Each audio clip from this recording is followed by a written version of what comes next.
Boy, have I got some news for you today. Oh my goodness, this is massive news for AMD. AMD to acquire server builder ZT Systems for $4.9 billion in cash and stock. What is going on and why? That's what we're going to discuss. Exactly why AMD is making this move, why they need to make this move, and what it means for the company and for their competition. Let's get into it. By the way, AMD stock today is trading at up 2.46% at $152.22 per share. Now, AMD has a trailing PE of 176, but a forward PE of 43. They were having issues the last 12 months. Temporary issues, they've been fixed. So that's why the forward PE is looking so much better. But before we get into it, Xiaomao says to like and subscribe. Okay, so what's going on?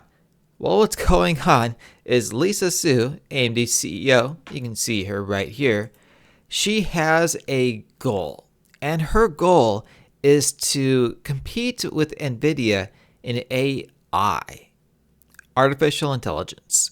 So NVIDIA is a beast. Now, NVIDIA has 80 to 90% market share in the AI market, driven on the back of the H100, the massive, the conglomerate chip, the hugely profitable H100. Okay, so what's going on is AMD also has a competing chip. Their chip is called the MI300, but NVIDIA is so far ahead. So AMD is playing catch up on NVIDIA because NVIDIA is about to come out with the Blackwell, which is a far superior chip to any of AMD's offerings, and NVIDIA is years ahead of AMD, and AMD needs to catch up if they want to capture a significant portion of this AI market. And by significant, in AMD's terms, I'm talking like 20%. I think AMD can get to about 20% market share in the AI market if they play their cards right.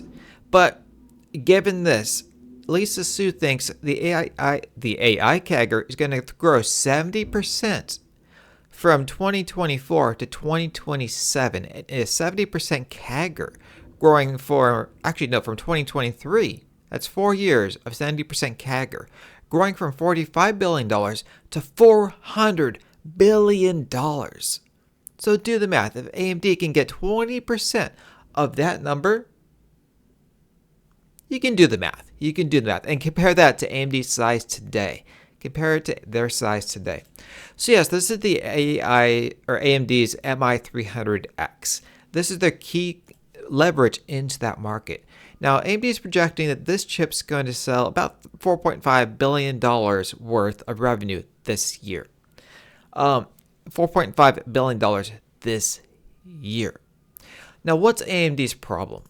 AMD's problem is this is NVIDIA's quarterly chart, just data center, just artificial intelligence alone. NVIDIA in AI alone did $22.5 billion last quarter. AMD is projecting $4.5 billion in 1 year. NVIDIA did $22.5 billion in a quarter. AMD's got a massive hill to climb. And look at these results also. This is up 427% year over year and 23% quarter over quarter. So NVIDIA's gain quarter over quarter matches AMD's projected total revenues for the entire year. So yeah, this is NVIDIA's numbers, and these are AMD's numbers. Now, AMD's data center revenue numbers are $2.8 billion last quarter. However, this includes CPUs. So this is not only GPUs and artificial intelligence, this is also CPUs. So AMD's sort of split a couple of ways. So this is not all GPUs. Now, the thing about AMD is AMD is competing with multiple companies on different fronts. AMD is competing with NVIDIA in artificial intelligence and client desktop GPUs. They're competing with Intel in CPUs on both client and server and notebook. And they're also competing with Intel on FPGAs. Remember, AMD recently purchased Xilinx a couple years ago and acquired their FPGAs. So they got all these different fronts that they're fighting for market share, either retaining market share with Xilinx or gaining market share with CPUs and artificial intelligence. So they're fighting on a lot of different fronts. And they just don't have the resources right now to fight in all of these fronts. Look at this. Look at this. This is AMD's net income chart from 2005 to 2021. This is 16 years of data. 16 years of data. This is their net income over those 16 years. They were nearly bankrupt.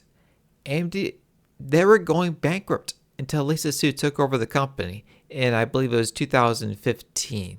They were nearly bankrupt. And this is horrible. Horrible. I mean, look at their market share in servers. It was zero. It was zero in 2018. 0% market share. Virtually nothing compared to Intel. So they've had their work cut out for them to even survive. So what happened to AMD during this period is they had to cut down significantly. They had to cut down their workforce, massive firings everywhere, and they had to concentrate all of the resources into Ryzen, into Zen, which is a CPU product, not GPU. So they were focusing solely on their CPU line at the time, which at the time was the correct choice. CPUs have never leveraged them significant margins and significant income. However, their GPU segment has sort of fallen behind. So now they are really behind NVIDIA in the GPU segment. And it's this multi-front war that sort of hurt AMD. And what they have to do is they have to strike back, and they have to strike back hard. And that's what this is all about. This is all about trying to get gains in the AI segment. So, okay, let's get into it. So AMD said on Monday it plans to acquire server maker ZT Systems for $4.9 billion as the company seeks to expand its portfolio of artificial intelligence chips and hardware and battle NVIDIA. So AMD is actually shifting focus. AI is AMD's current number one focus. So they are now shifting focus from CPUs, and they're going all in on GPUs and artificial intelligence. So the whole company is transitioning to this because of what I showed you before, $22.5 billion per quarter for NVIDIA. AMD wants that. They are hungry for that. So yeah, AMD plans to pay for 75% of the ZT Systems acquisition with cash and the remainder in stock. The company had $5.34 billion in cash and short-term investments as of the second quarter. The computing requirements for AI have dictated that tech companies string together thousands of chips in clusters to achieve the necessary amounts of data crunching and horsepower. Stringing together the vast numbers of chips has meant the makeup of whole server segments has become increasingly important and complicated, which is why AMD is acquiring ZT Systems.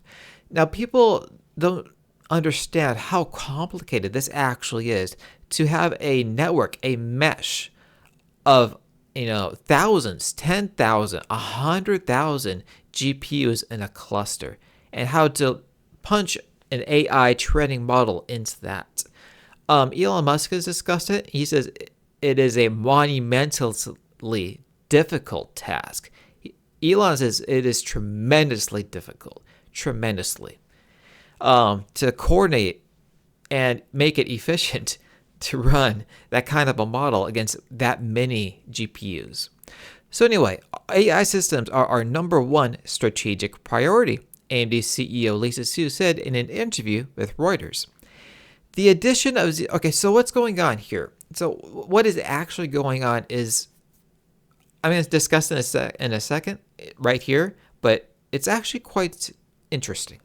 So the addition of ZT Systems engineers, remember ZT Systems is actually a manufacturing company, but AMD doesn't want the manufacturing company. AMD wants the engineers. They want the people. Now, what engineers? Okay, so the addition of ZT Systems engineers will allow AMD to more quickly test and roll out its latest AI graphics processing units, GPUs, artificial intelligence chips. At this scale, cloud computing giants such as Microsoft require, Lisa Su said. The main way ZT Systems is additive to the company is we sell more GPUs. So the whole purpose of this $4.9 billion acquisition is to push out more AI chips, push out more MI300s, MI350s, MI400s, everything else in the future, to push those out faster to the hyperscalers, to Microsoft, to AWS, to Google Cloud, to push those out faster and generate revenue faster. And AMD is spending the cash, the money to do that. AMD shares rose more than 2%. Okay, so yeah, no doubt this gives them much stronger lock-in with their data center customers. Because of that, the acquisition is a net positive for their long-term revenue strategy, said Creative Strategy CEO Ben Bajarin. AMD plans to break off its server manufacturing business, the server manufacturing business of ZT Systems, and sell it once the deal closes.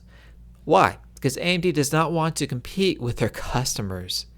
And actually, I'll go into Intel in a separate video on where Intel sort of fumbled here, but AMD does not want to compete with their potential customers, with their existing customers. And so AMD is actually going to take the manufacturing portion of ZT Systems and sell it to somebody else. Or that's what they say. Who knows? If they can't find a buyer, which I'm sure they will, then they'll probably IPO it or something. Who knows? Because they're talking about that. But anyway, AMD has no plans to compete with companies such as Supermicro Computer. So AMD doesn't want to compete. So AMD is buying ZT Systems for $4.9 billion.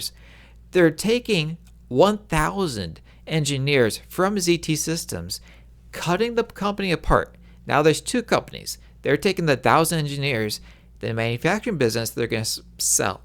So they're taking this company just to cut it into pieces, keep a piece, and sell the other piece. That's capitalism. That is capitalism in a nutshell. So yeah, AMD has not yet held talks with potential buyers for that manufacturing piece.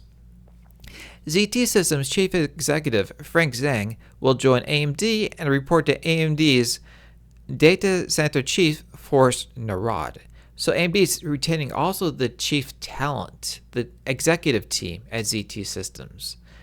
So when they sell off the manufacturing side, that's not going to include this chief talent. So whoever buys it's going to have to apply their own talent. They're going to have to, have their own personnel work on those systems, or hire people. So yeah, the closely held ZT Systems has roughly 2,500 employees, and AMD said it plans to retain about 1,000 of them, which will result in about $150 million in annualized operating expenses. Currently, ZT Systems generates annual revenue of roughly $10 billion, most of which is derived from its manufacturing unit. So this $10 billion, AMD is not really going to get any of it. I would say probably zero of that revenue AMD is going to get. All this $4.9 billion transaction, all of it's just to acquire 1,000 people. That's really it. AMD is desperate, and they want to acquire these 1,000 people for $4.9 billion from ZT Systems. Just buying the company, cut it apart, get these 1,000 people for $4.9 billion and $150 million in operating expenses, and then sell the rest. Now keep in mind, when AMD sells the manufacturing side, they're going to recoup some of that $4.9 billion expense. How much? Nobody knows. But yeah, this is not a total $4.9 billion cost for AMD. It's going to be something less. So yeah, executives expect the deal to close in the first half of 2025 and expect an additional 12 to 18 months to sell the manufacturing business. AMD said it expects the deal to contribute to its adjusted financial performance by 2025, the end of 2025. They expect it to be non-GAAP, contributive by the end of next year. CFO Jane Hu said the minor dilution from the deal in the first year after closing in 2025 would be offset by greater sales of graphics processor units, creating a break-even effect for the deal. In 2026, the acquisition will accelerate revenue growth, Hu added. So that's a couple years out. The sale of ZT Systems' manufacturing business will have no impact to AMD in the long run, said Qinghai Chen, the managing director at Summit Insights. Chen said the deal could help expand its business catering to cloud customers. Having more engineers helps. It always does. It always does. NVIDIA CEO Jensen Huang said at the company's developer conference in March that the one-time chip designer now creates and sells entire data centers or the individual components needed to build one. This year, the analysts expect the company to generate $105.9 billion from its data center segment, which includes chips and other AI hardware. That's NVIDIA. That's not AMD. Su said last month that the company expects to collect roughly $4.5 billion worth of AI chips in revenue this year. The company's customers include Microsoft and Meta platforms. So yeah, what's going on now is I have a fantastic deal for you all at my Patreon. For only $5, you can follow my Patreon portfolio. This tracks all my purchases and all my sales to that portfolio, and it's basically geared around trying to sort of teach people how to design their own portfolio that will consistently beat the market. Let me rephrase that: to beat the market in the long run. If in the long run you want to beat the market, that's my goal here, is to teach people that.